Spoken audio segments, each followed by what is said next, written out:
professional, and that's what, you know, Hybrid Theory or Linkin Park, you know, actually was doing. Brad was like into all kinds of music because when he worked for me, he was a doorman for me as well. So he'd be a doorman for me at the Roxy or the Whiskey, and he'd be seeing all these other bands that he would never ordinarily go out to see. Mike back in the days had a lot of determination. Considering we had limited stuff to work with, I don't even remember the name of the machine that he had, but it didn't really do anything, but he knew how to do it to its full capacity. It used to sound good. He used to bump it in the car and stuff. So, I mean, I could tell he was determined, and he had a good knowledge of music and how songs should be put together and arranged, because even his parody songs, they were good in a way, you know. They played frat parties.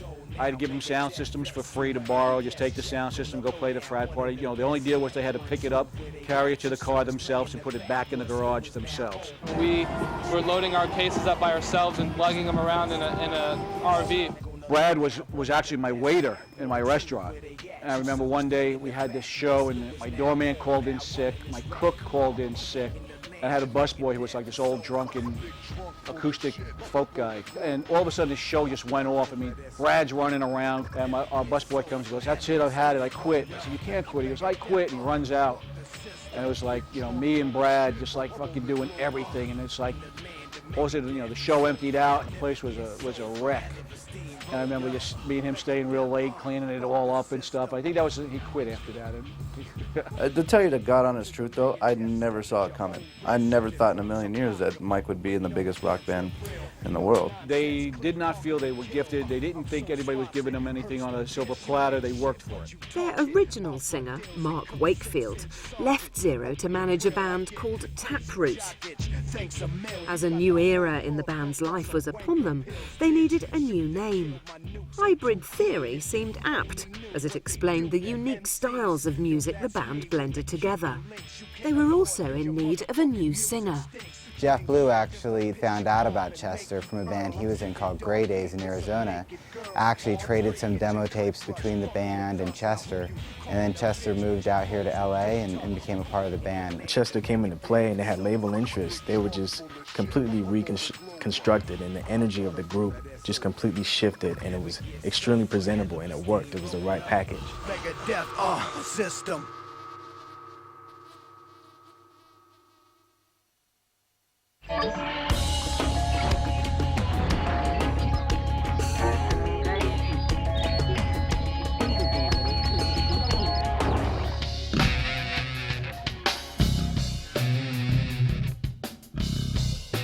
When any band is just starting out, they need to get noticed. Linkin Park employed a street team approach to spreading the word. A street team is a group of people that get together and they put together marketing items, promotional items for the band. Rick Fowler is the bass player with Aramay. The band have taken the example of Linkin Park's past and used their street team techniques. They get people, sometimes from the internet, sometimes that they meet at shows, people that are really interested in the band, to go out there on the street and hand out these promotional items and get the band's name out there and do a little bit of the extra legwork needed to get a band on its feet. Well, they got that from like the hip-hop side of things. The marketing strategy is just street teams, which kind of started here in LA with Loud Records and Steve Rifkin and all that, like created the whole grassroots marketing strategy, snipes and stencils, spray painting stencils all over the place. And I guess it works for rock too. I think that when used the right way, street teams can be greatly effective. I mean, you'd be hard pressed to go to a show these days and not see a bunch of people handing out flyers and CDs. And I think that the street teams that hand out the CDs or the t-shirts or the hats, rather than just flyers, have somewhat of a leg up. I think they just applied the old school hip hop way to get your name out there, and it worked. We focus on their marketing techniques. We get out there on the street. We're taking it a step further by handing out CDs for free to people on the street and just hitting the marketing really hard like Linkin Park did. And that's one thing that I think helped Linkin Park blow up as fast as they did. Linkin Park's efforts to get noticed were mostly based on the fans. I don't know that they were as zealous in going after the record labels. I think they left that to their publishing company. Because I remember when they were zero, I mean, they were always, rehearsing, always playing gigs and just, gathering a fan base. A lot of people will hire a web designer and not even pay attention to their website. But from day one, these guys were focused on their website, they were focused on their fans, they were focused on their street teams. Before you knew it, they really sparked some heavy-duty label interest. Jeff from Zomba Publishing, he actually found out about him because one of his interns, Brad, the guitar player, was actually working for him at Zomba. And Jeff actually came out to the very first show they ever played, and he actually saw the potential back then and actually signed them off their first show, which then was a 3-year development situation. I mean, Jeff did the rounds of all the record labels. None of the record labels were getting it. I guess they were too busy looking for the next Britney Spears, ironically enough. And they found her in Jessica Simpson, I guess. Warner Brothers showed interest in signing Jeff to their A&R department to seek out new musical talent. But he had one condition. He basically said, okay, I'll come, I'll do A&R at your record label, but you have to let me sign Linkin Park. And we were still weary of it. And they signed Linkin Park, or they signed Jeff. Jeff's able to sign Linkin Park. They made the album. The record label still didn't get it. Then they sent it out to radio. And that's when all of a sudden everyone became fans from day one. There was a lot of, retelling of history about how they always believed in the band because radio jumped on it immediately. They got it, the fans got it, it's just the suits didn't get it.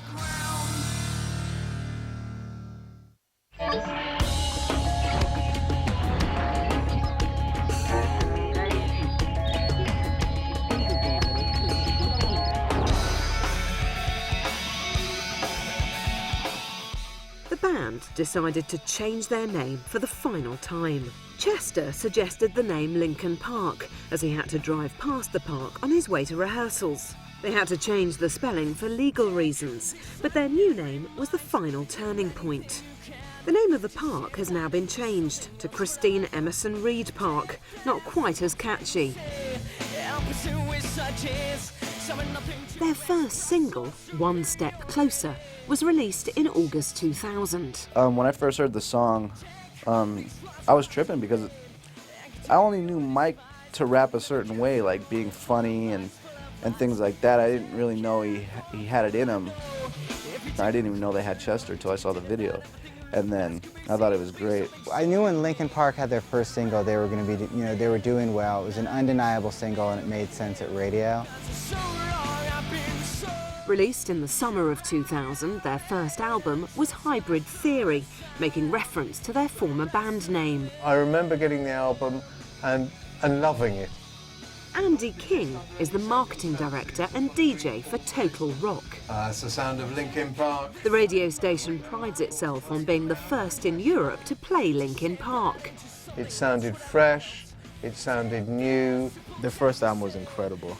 I loved it. The production was great. The music is there, and it's great melody. There hadn't been at that stage the sort of backlash against new metal in inverted commas that was to come around probably